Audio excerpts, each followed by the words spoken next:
Well, now, one of the peculiarities of the Montessori method is that parallel to the reading scheme, we start the study of grammar. Now, grammar is usually a subject that nobody likes, and with us in England, it's a subject that has been very neglected lately. Because it was so unpopular, it was taught later and later, and it's almost got left out of the syllabus, with the result that we have very good students going to the university, and they cannot write concise English or good English, and it's really ridiculous because they, Cambridge was, which is our top university for science, was complaining about the standard of written English because the students, when they have done tests and things, cannot put them down on paper in comprehensible language or without errors, you see. So in order to understand and read and write your own language with full comprehension and full appreciation, you must study grammar. You don't read a book appreciating the style of the author unless you are aware of the way he uses words. And each author has a very different style, although he's using the same words. You see? And so we must go back to a detailed study of grammar for the... And again, if you're going to learn a second language, as our children begin to learn French now at quite an early age, you cannot learn another language unless you understand your own grammar, because it's impossible to understand French and putting the adjective usually after the noun, you see, if they don't know that in English the adjective in nearly every case goes in front of the noun. You see, it makes it too hard to study the grammar of a second language if you don't understand the grammar of your own language. Now, we think that if you leave the study of grammar till the children are much older, it's too late, because your reading and your writing habits are already formed. You see? So if you're going to learn to write good English and consciously appreciate the style of an author, write correct English, be able to write concise English, and comprehend every word that you read with full comprehension, then grammar has to be part of the reading scheme. And another thing is that this study of grammar is very boring when you're older, because you are out of the stage of development in which you are so interested in language. The first 6 years of life, nature makes you fascinated with language. If you weren't very, very keen to listen to words, to learn words, to use words, you would never learn to talk.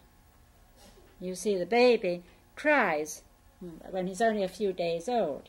He'll cry during the daytime, not because he wants attention, not because he wants to be fed or he's uncomfortable in any way, but because he simply wants to be picked up and talked to.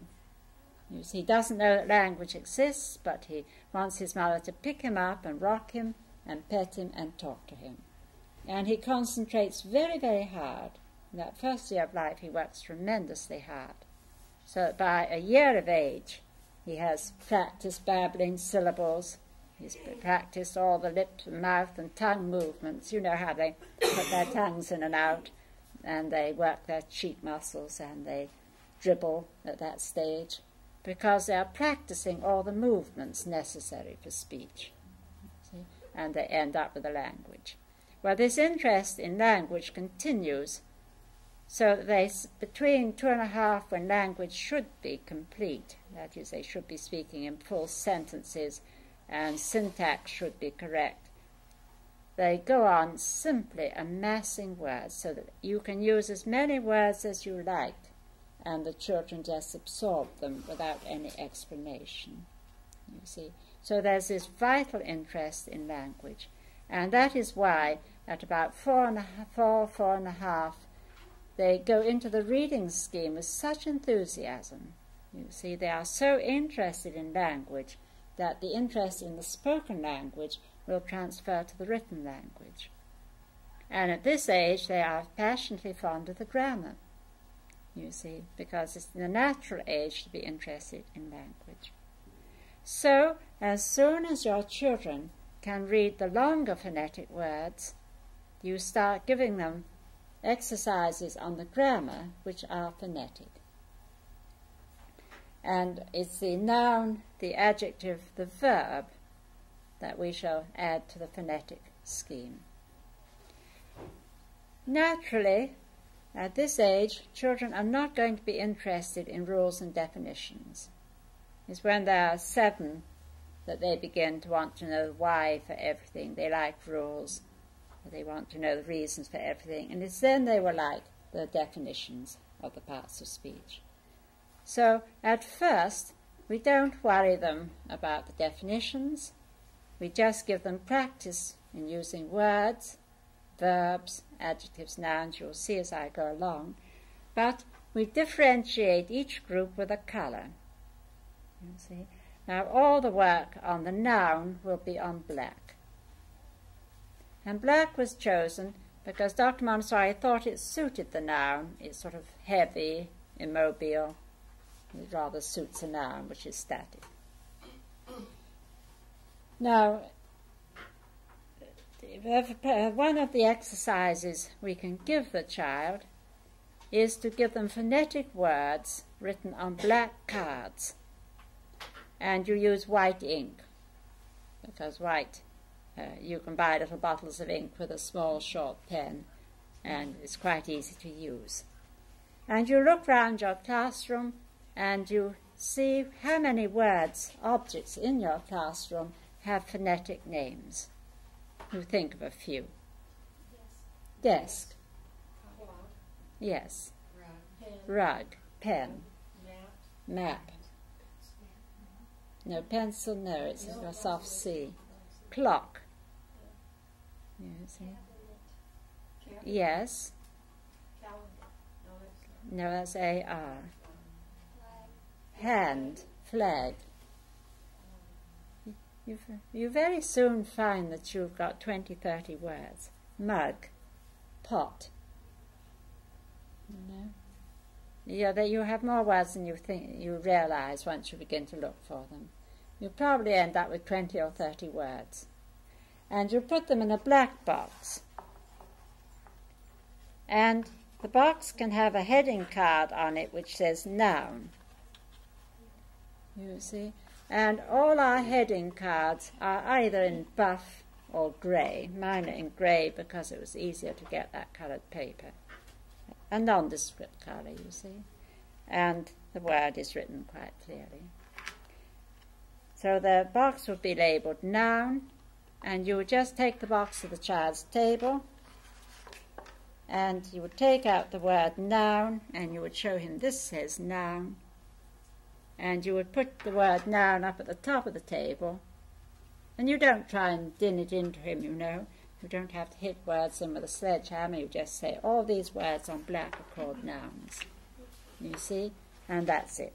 And then you give him one to read, and he will read la-ida, lid.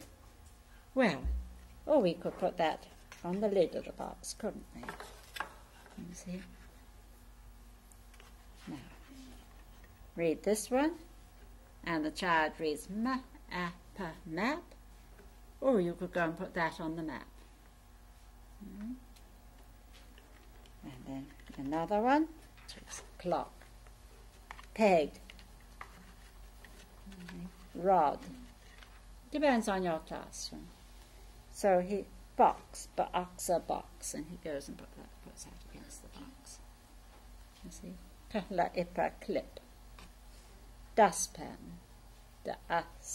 Dustpan, dustpan. So you'll find you have lots more phonetic words around the room than you think. And when he's labelled everything, then he gathers them up and puts them back again. And the next day you might say to him, I wonder, are you going to read the nouns again? You see? So the word noun just becomes an ordinary household word. His mother comes and says, "What did you do at school today?" "Oh, I worked with the nouns." You know? And no problem.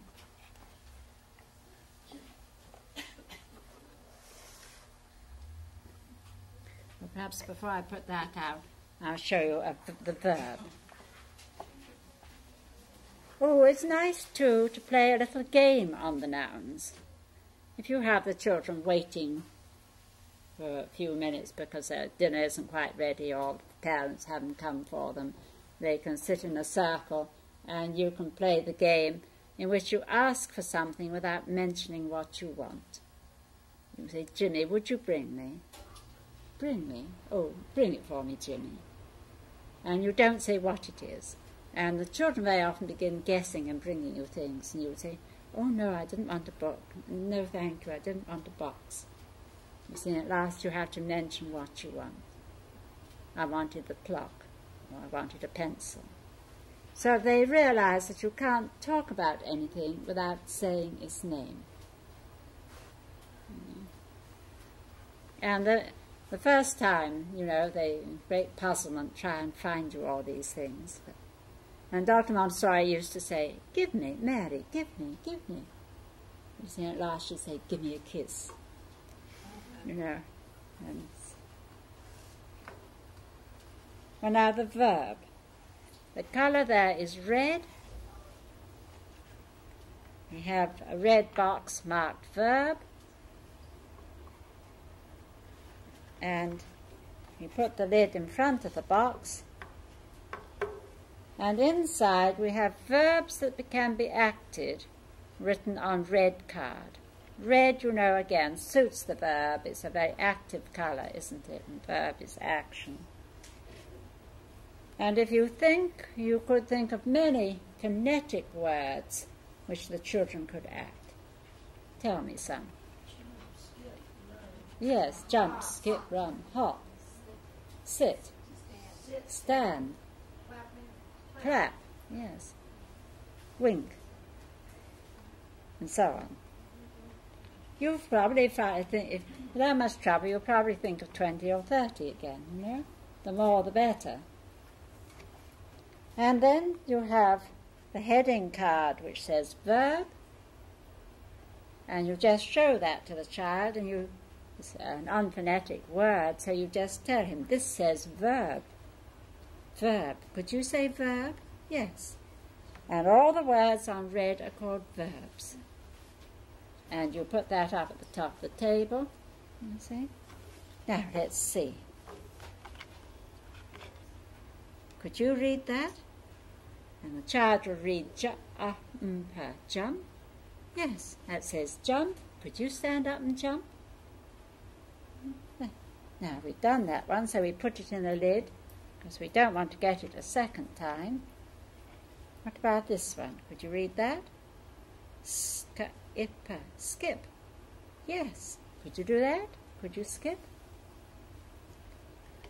It's marvellous for the children who need all this activity. What about this one? Sit. Oh, you're sitting already, aren't you? Sit. This one? Wink. Now, they often can't do that, and you have to show them. They always wink with both eyes. Well, you could do those, couldn't you? You could read them, and then do whatever the word tells you to do, and then put it in the box and take another. And this is very, very popular. You'll find it's always in use.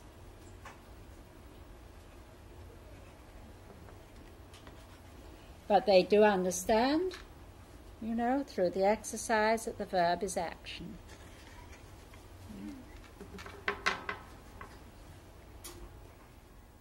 And I can never resist telling the story of my little Christopher, who was about 4.5, and one of the words said dust. And, of course, it meant to take a duster and dust. And he came to me, and he said, "Look, that's quite wrong." So I said, "Well, what's wrong with it, Christopher?" And he said, "Well, it says dust." and dust is what you find under the piano. And so dust ought to be on black. And he had realized the difference between a verb and a noun, you see. And nothing would satisfy him. He was very thrilled to find that you parse by function. He was very pleased to find that a word could be a noun or a verb. That interested him very much, but still he wanted the word dust on black. And so I wrote it out for him. I kept a white pencil in the classroom and wrote it for him on black. And the piano was in the hall, so he went out to put the dust on the dust on the piano. And he came back, and I've never seen any child so cross. He said, no dust. Plenty of dust under my piano at home. Plenty of dust. and he was this little boy who never let go, you know. And I'd hear him muttering all the rest of the morning. There's plenty of dust under my piano at home. And the school must have had an extra especially good sweep because there wasn't any dust to be found under the piano.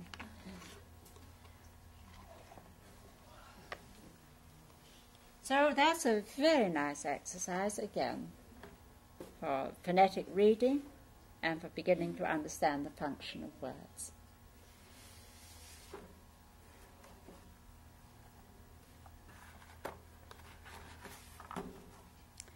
Now here we have a farm.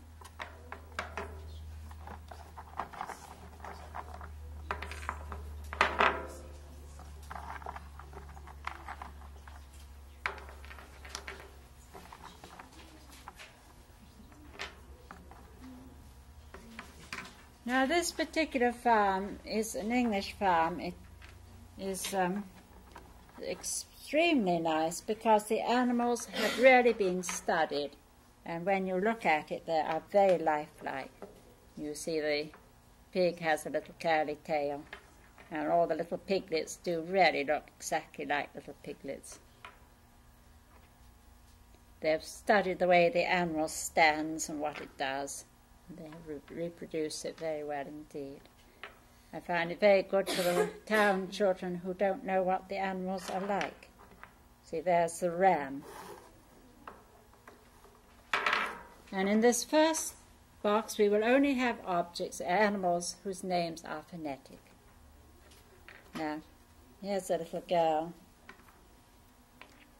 and she's feeding a little pink piglet. But you can call her Jill or Anne. You can give her a phonetic name. And here's the man carrying a sack. I've lost one or two things. I generally like to have two little kids. You see how it stands with its little tail straight up, just the way a little kid stands. A cock and a hen. A cat and a kitten. A dog, a duck, and here I have a rabbit. I'm afraid I lost one of my rabbits. Oh, here's a duck, and then there are a lot of little ducklings.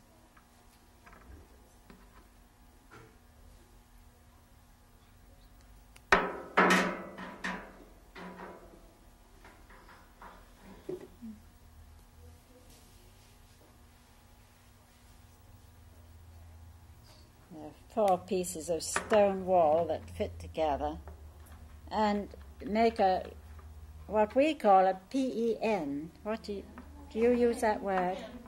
Yes. See, and if you like, you can put one of the animals inside it.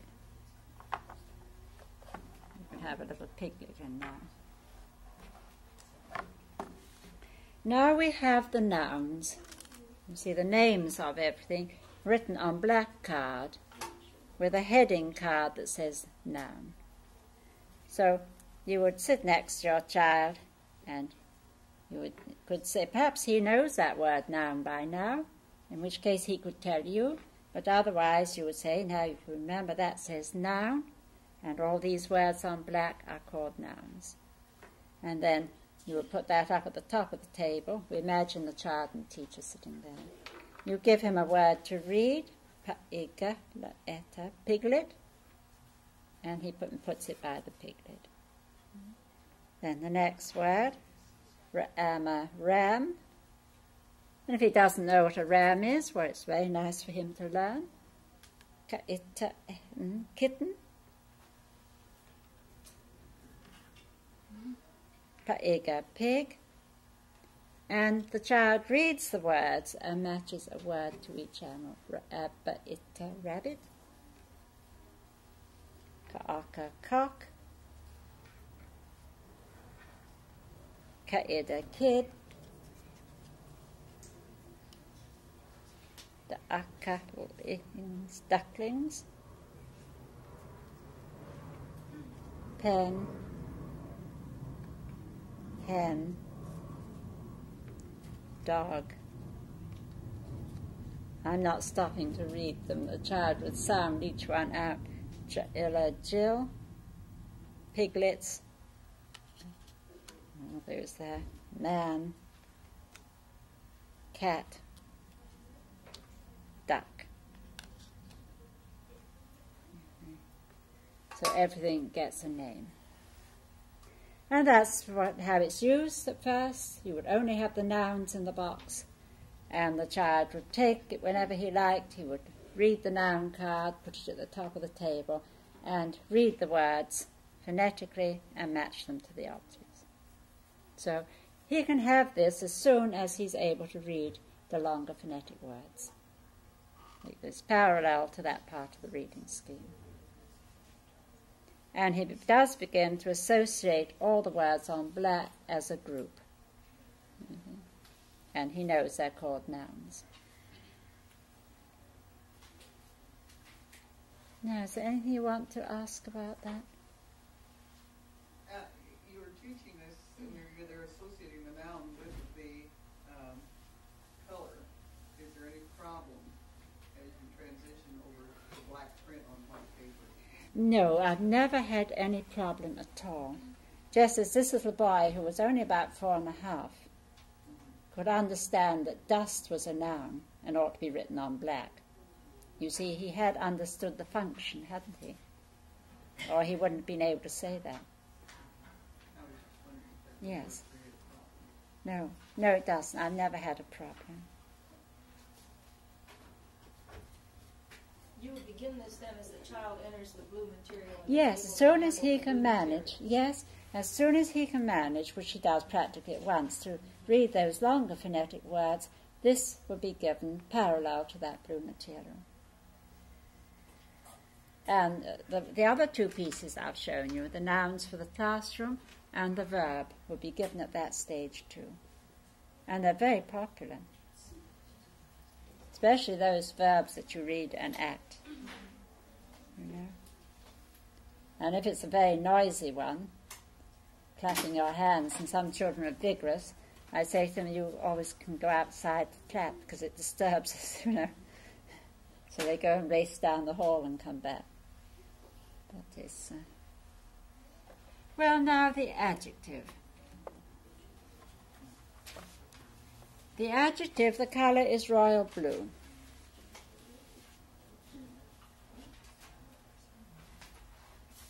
Would you put the verbs with that before you went to the adjective? No, because in order to build a good phrase, you must have the or a.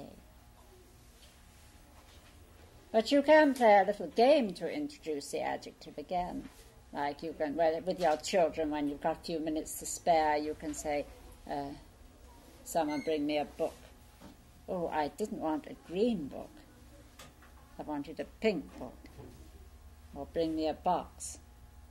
I didn't want the square box. I wanted a rectangular box, you know. And so their attention is drawn to adjectives.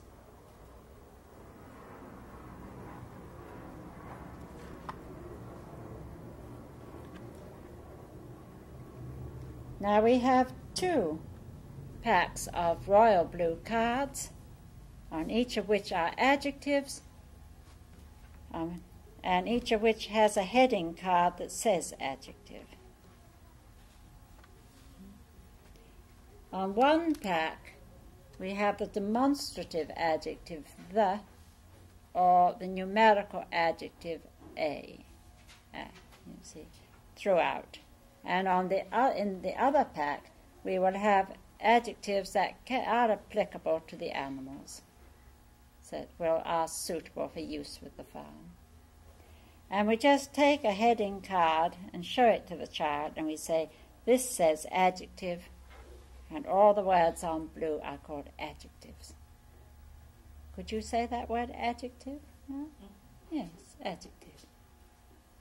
They are very fond of strange words, you know. And in here, all these words are called adjectives. Mm-hmm. So we have those two cards. That says adjective and this says adjective. Mm-hmm. And then we would give him one of these words, you see, to read, any of them, you see. And if he read ba'iga, big, now which of all these things do you think is big? Now it's his choice. You don't argue about it. If he says the man is big, you take the demonstrative adjective the, and you build the phrase the big man. But if he says the ram is big, then you build the phrase the big ram.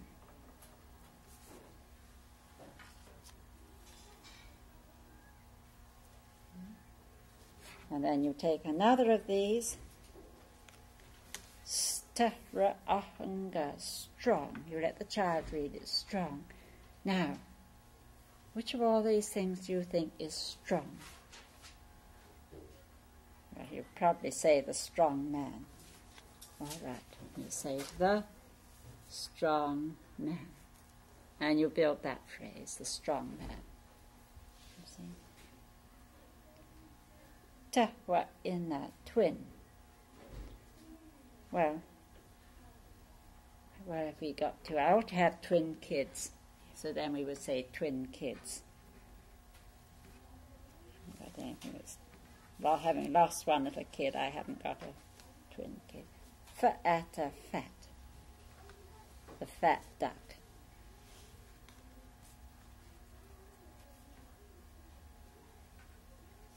Ixa, 6. Oh, 1, 2, 3, 4, 5, 6. That's 6 piglets. So you can. It's rather nice if you have more than one type of adjective. It's easy to have the numerical adjective. Pa'inka, pink. The pink pig.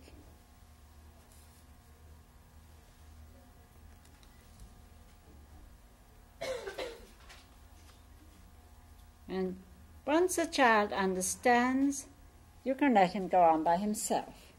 You see? Pa'eta, pet, the pet rabbit. But it's his own choice, and different children apply different adjectives to the different animals. Soft, the soft kitten.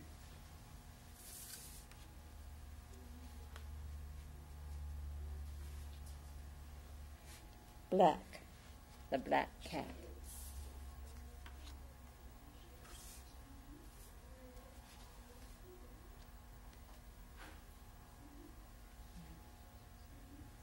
Spotted dog.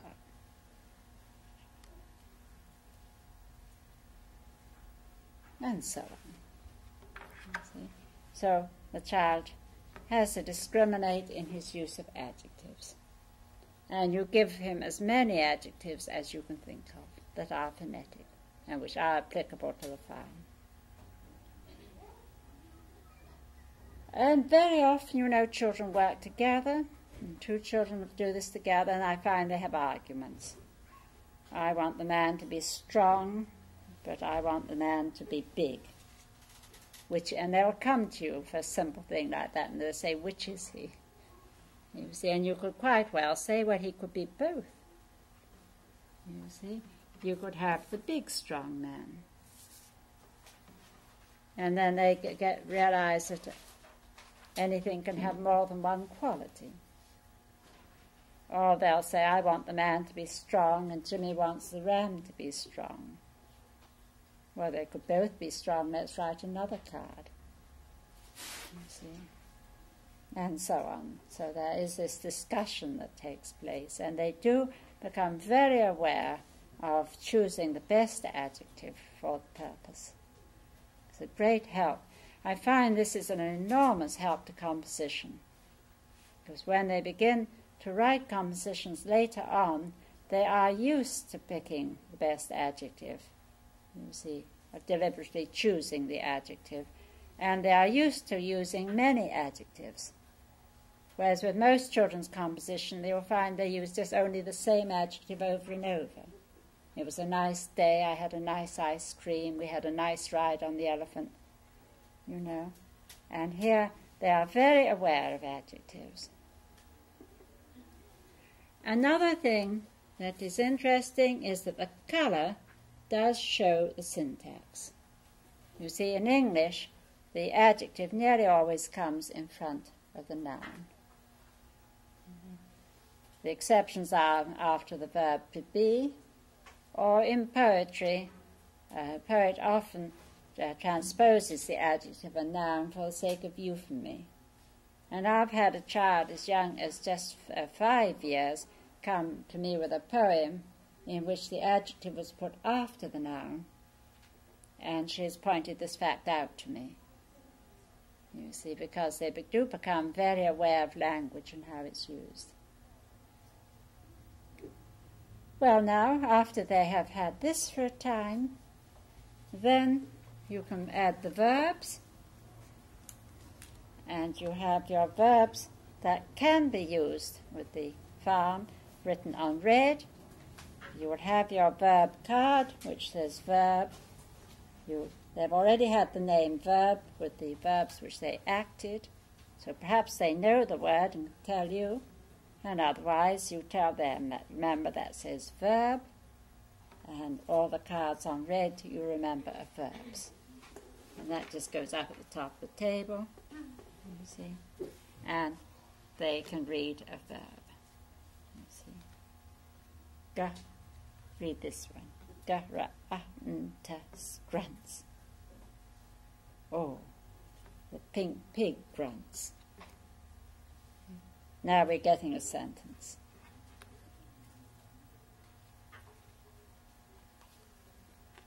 Runs. The spotted dog runs.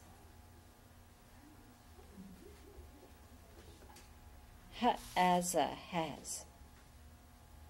Oh, Jill has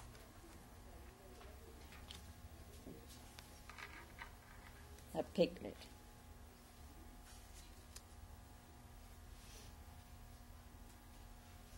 You see? And so in this way, quacks, fat duck quacks. And it's quite nice because you see a lot of their verbs are applicable only to animals, aren't they? Like quacks, pecks, or the hen pecks. You can see she's pecking her food up. Helps. Oh, helps. Well, you can have the spotted dog runs, or we could have the spotted dog helps the man, or we can say the big, strong man helps one of the animals. You see? And you can also have it so that they get the adjective after the verb to be, is. You see? We can say, the kitten is soft.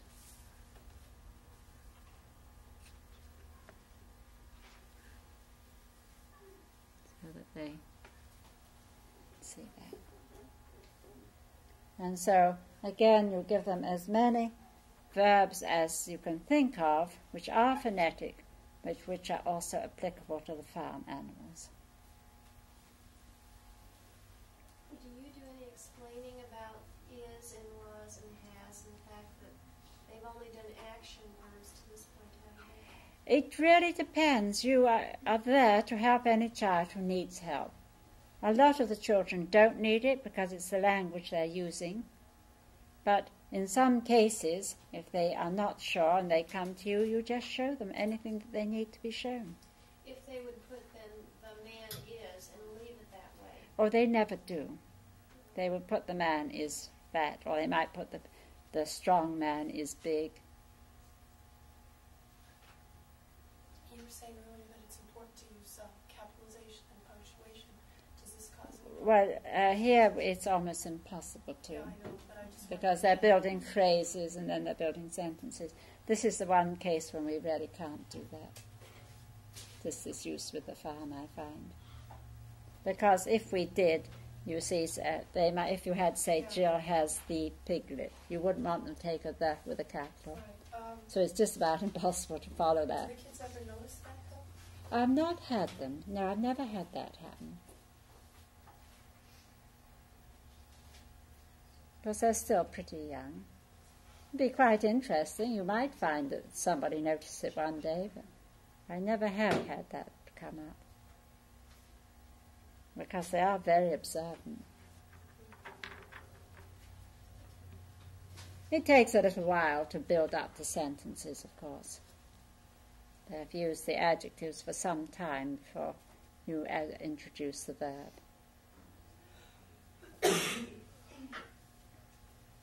And you yourself, in talking about the work, do just use those words, adjective, noun, verb. You see, so that they just talk about them as easily as they talk about anything else. You're using it, aren't you, Mrs. Boyd? Yes, we've used it. We had great success last year in one of our first grade classes with going this far. Yes. Of course, I mean, we say it's ideal to do it between 4.5, 5.5, just as we find that children learn to read so easily at that age. But if you haven't done it at that age, then you do it at a later age. You see, and it's a very nice way of learning, introducing grammar, 7, 8, or even 9, if you haven't had any grammar.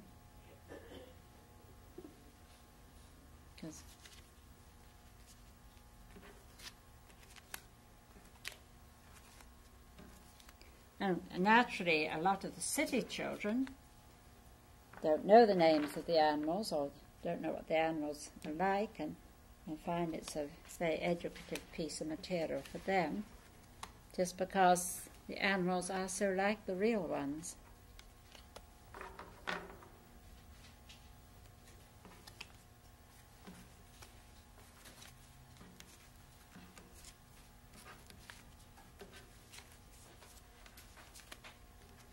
I think you've not got it with your children. I don't have that one. I think they would love it.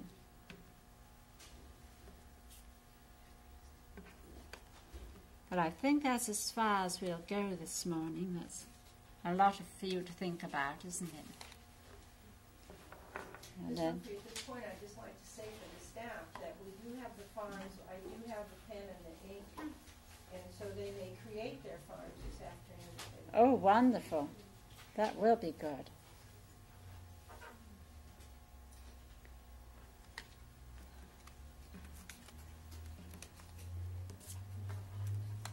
You notice here that the writing has got a little smaller, because so many of the words like duckling and piglet you can't get onto if you're using the... so it doesn't matter. You can use a slightly smaller writing, or you can use the big writing. It doesn't matter.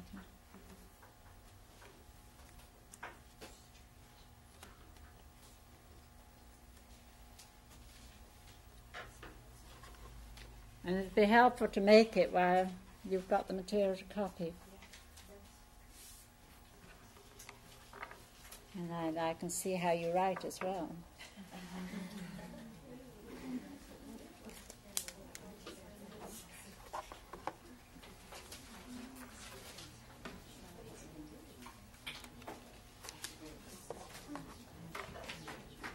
I'm afraid I've been using this for a whole semester, and when I'm using it with a class, always 1 or 2 words seem to get lost, or 1 or 2 little things get lost. And so if there's a word missing, you mustn't mind. I haven't had time to rewrite them.